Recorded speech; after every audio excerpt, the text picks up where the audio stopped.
Hey guys, welcome back to Roshan edutech YouTube channel. ఈరోజు ఈ వీడియోలో మనం పైథాన్లో వేరియబుల్స్ అంటే ఏంటి, వేరియబుల్స్ని ఎలా క్రియేట్ చేస్తాం, అదేవిధంగా ఎలా యూస్ చేస్తాం అనేది క్లారిటీగా ఎక్స్ప్లెయిన్ చేస్తాను. వీడియోని ఎండ్ వరకు అయితే చూసేయండి. ఛానల్కి ఎవరైనా కొత్తగా వచ్చినట్టయితే సబ్స్క్రైబ్ చేసుకోండి. వేరియబుల్స్ అంటే ఒక నేమ్ అన్నమాట. ఆ నేమ్లో మనం వాల్యూస్ అనేది స్టోర్ చేస్తాం, ఆ డేటా అనొచ్చు మనం. ఇప్పుడు సపోజ్ మేము వేరియబుల్లో ఒక డేటా అనేది స్టోర్ చేస్తాం కదా, అదైతే మన సిపియులో ఒక మెమొరీ అడ్రస్లో అయితే స్టోర్ అయిపోతుంది. దాన్ని మనం ఎప్పుడైతే కాల్ చేస్తామో, లైక్ ప్రింట్ చేస్తామో, అప్పుడు ఆ మెమొరీ లొకేషన్ దగ్గర మేము ఏ వాల్యూ అయితే ఇచ్చున్నామో అక్కడి నుంచి ఫెచ్ చేసి మనకు అవుట్పుట్ స్క్రీన్లో డిస్ప్లే చేస్తుంది. సో మనం వేరియబుల్స్ ఎందుకు యూజ్ చేస్తామంటే డేటాని స్టోర్ చేసుకోవడానికి యూజ్ చేస్తాం. ఫర్ సపోజ్ మనకి లాంగ్ డేటా అనేది ఉంది. ఫర్ సపోజ్ ఒక 100 డిజిట్స్ అనేది ఉంది. దాన్ని నేను మల్టిపుల్ టైమ్స్ ప్రింట్ చేయాలనుకుంటున్నాను. మనకి ఎప్పుడు కావాలంటే అప్పుడు నేను ప్రింట్ అని చెప్పి ఆ వాల్యూ మొత్తం ఇవ్వలేను కదా. సో అప్పుడు ఏం చేస్తామంటే ఒక వేరియబుల్లో మనం డేటాని స్టోర్ చేసుకొని మనకి ఎప్పుడు కావాలో మన ప్రోగ్రాంలో అప్పుడైతే నేను ప్రింట్ చేసుకుంటాను. సపోజ్ నేను ఏ అనే వేరియబుల్లో ఆ వాల్యూ స్టోర్ చేసి నేను ఎప్పుడు కావాలో నాకు అవుట్పుట్లో అప్పుడు నేనైతే ప్రింట్ చేసుకుంటాను. సో ఇది అన్నమాట వేరియబుల్స్ అంటే. వేరియబుల్స్ అంటే నేను థియరిటికల్ ప్లస్ ప్రాక్టికల్ వేలో అయితే నేను ఎక్స్ప్లెయిన్ చేసిస్తాను. ఎక్స్ప్లెయిన్ చేసింది నేను నోట్ ప్యాడ్ లో ఒక పాయింట్ వైజ్ కూడా మీకు ఇస్తాను. లేట్ చేయకుండా వీడియోలోకి అయితే వెళ్ళిపోదాం. చూడండి, విండోస్ ఓపెన్ చేసుకొని నేను సింపుల్గా ఐడిఎల్ఈలో మీకు ఎలా రన్ చేయాలో అనేది అయితే చూపించేస్తాను. దాన్ని ఐడిఎల్ఈ అయితే ఓపెన్ చేసుకోండి. ఓపెన్ చేయగానే మీకు ఇంటర్ఫేస్ ఇలా వస్తుంది కదా. సో నేను సపోజ్ ఏ ఈక్వల్ టు 10 అని ఇచ్చాను. ఇక్కడ ఏ అనేది వేరియబుల్ అన్నమాట. ఏ అనే వేరియబుల్లో మనం 10 అనే వాల్యూ అయితే స్టోర్ చేస్తున్నాం. ఆ వాల్యూ ఎక్కడ స్టోర్ అవుతుంది అంటే మనకు సిపియులో మనం మెమొరీ లొకేషన్ అయితే అలోకేట్ అయిపోతుంది ఆ వాల్యూకి. మనం ఎప్పుడైతే ఆ వాల్యూ వేరియబుల్ని ఒక వాల్యూ అయితే అసైన్ చేస్తామో అప్పుడు ఆ డేటా అనేది ఆ మెమొరీ లొకేషన్లో అయితే స్టోర్ అయిపోతుంది. ఫర్ ఎగ్జాంపుల్ నేనైతే ఇప్పుడు మీకు చూపిస్తాను చూడండి. ఏ ఈక్వల్ టు 10 ఇచ్చాను కదా. ఇప్పుడు ప్రింట్ ఆఫ్ ఐడి ఆఫ్ ఏ అంటే చూడండి, ఇదేంటంటే మెమొరీ లొకేషన్ అన్నమాట. ఆ 10 యొక్క స్టోర్ ఎక్కడైతుంది, మేము ఏ లొకేషన్, ఆ అడ్రస్ ఏంటి అనేది అయితే మనకి ప్రింట్ అయ్యి చూపించేస్తుంది. ఈ ఐడి ఫంక్షన్ ఏంటంటే ఆ యొక్క వేరియబుల్ యొక్క అడ్రస్ ఏంటి అనేది అయితే చూపిస్తుంది అన్నమాట. ఇప్పుడు మనం ఏని ప్రింట్ చేసామనుకోండి, ఏ వాల్యూ వచ్చేసింది రైట్. ఇప్పుడు నేను బి ఈక్వల్ టు 10 అని ఇచ్చాను, ఓకేనా. ఇప్పుడు నేను ప్రింట్ ఆఫ్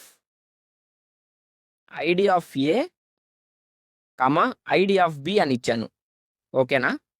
సో ఇప్పుడు చూడండి, రెండు ఏ వేరియబుల్ అనేది కూడా ఒకే అడ్రస్లో స్టోర్ అయింది, బి అనే వేరియబుల్ కూడా ఒకే అడ్రస్లో స్టోర్ అయింది. యాక్చువల్గా సి అండ్ జావాలో అయితే మనం ఏ 10 అండ్ బి 10 అని ఇచ్చామనుకోండి, మనకు ఆ వేరియబుల్స్ అయితే స్టోర్ అవుతాయి. బట్ ఇక్కడ మనకు వాల్యూస్ అనేది ఒకే మెమొరీ లొకేషన్స్లో స్టోర్ అవుతాయి అన్నమాట. సో మనకి సి అండ్ జావాలో అయితే డిఫరెంట్ అన్నమాట. మనము ఏ వేరియబుల్ ఇస్తాం కదా, ఆ వేరియబుల్ అనేది మెమొరీ అడ్రస్ లో స్టోర్ అవుతుంది. బట్ ఇక్కడ వేరియబుల్స్ కాదు, వాల్యూస్ అనేది స్టోర్ అవుతాయి అన్నమాట. సో చూడండి, ఆ వాల్యూస్ 10 అనే వాల్యూ ఒకే మెమొరీ లొకేషన్ లో అయితే సేవ్ అయిపోయింది. మనం ఎప్పుడైతే దీని అడ్రస్ చూసామో ఆ అడ్రస్ అయితే మనకి ఇచ్చేసింది రైట్. సో వేరియబుల్ అంటే ఒక నేమ్ అన్నమాట. అది ఒక అడ్రస్ లొకేషన్లో స్టోర్ చేయడానికి టెంపరరీలీ మనం పెడతాం. దాని తర్వాత మనకి ఎప్పుడైతే యూజ్ చేసుకోవాలనుకుంటామో దాన్ని అయితే మనం ప్రింట్ చేసుకుంటాం.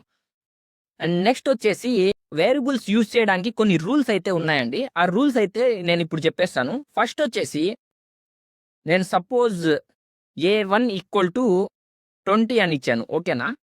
ఇప్పుడు దీన్ని ప్రింట్ ఆఫ్ ఏ1 అని ఇచ్చాను. 20 అయితే ప్రింట్ అయింది. బట్ ఇప్పుడు నేను 1a ఈక్వల్ టు 30 ఇచ్చి చూడండి, 1a ఈక్వల్ టు 30 ఇవ్వంగానే మనకు సింటాక్స్ ఎర్రర్ అయితే వచ్చేసింది. అంటే ఇన్వాలిడ్ డెసిమల్ లిటరల్. అంటే ఏంటంటే మనం ఇచ్చిన వేరియబుల్ అయితే అది రూల్కి అగేన్స్ట్ అనమాట.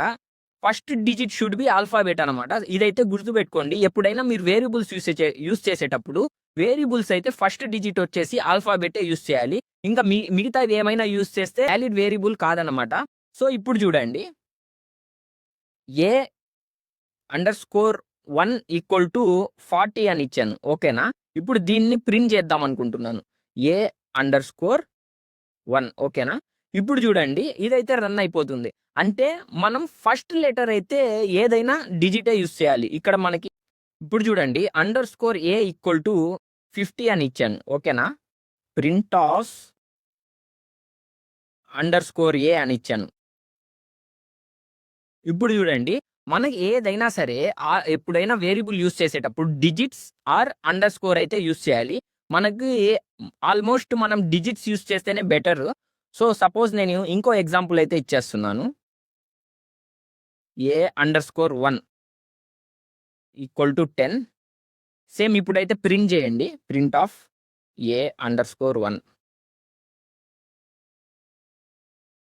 చూడండి 10 అనే వాల్యూ ఇచ్చేసింది. అంటే మనకు వేరియబుల్‌లో అన్ని వాల్యూస్ అంటే అన్ని డిజిట్స్, ఆల్ఫాబెట్స్, డిజిట్స్, అండర్‌స్కోర్ అనేది యాక్సెప్ట్ చేస్తుందన్నమాట. ఇక్కడైతే నేను రాసేస్తాను చూడండి. ఫస్ట్ పాయింట్ వచ్చేసి first digit should be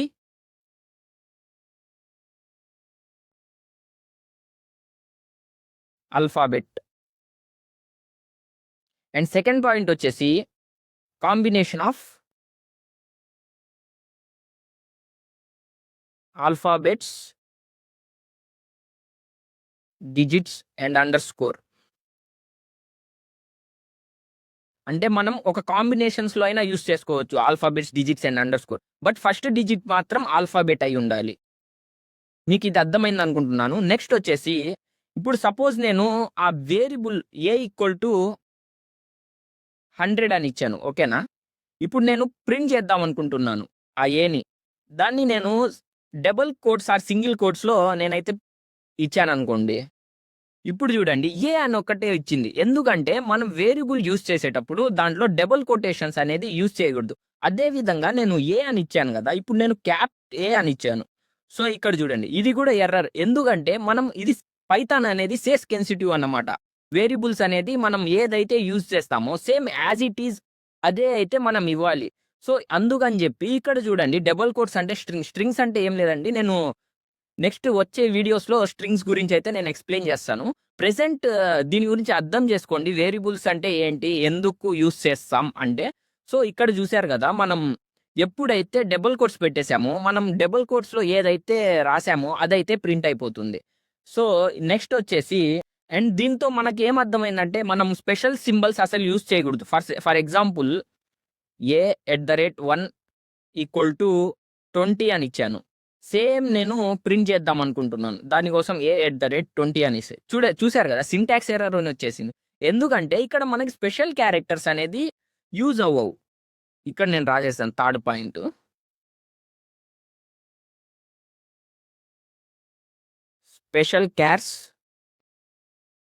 special characters not allowed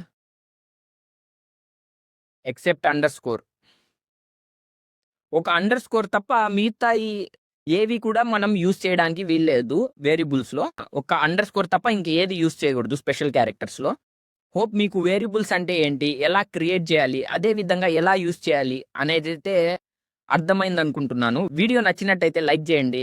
thank you guys. By by.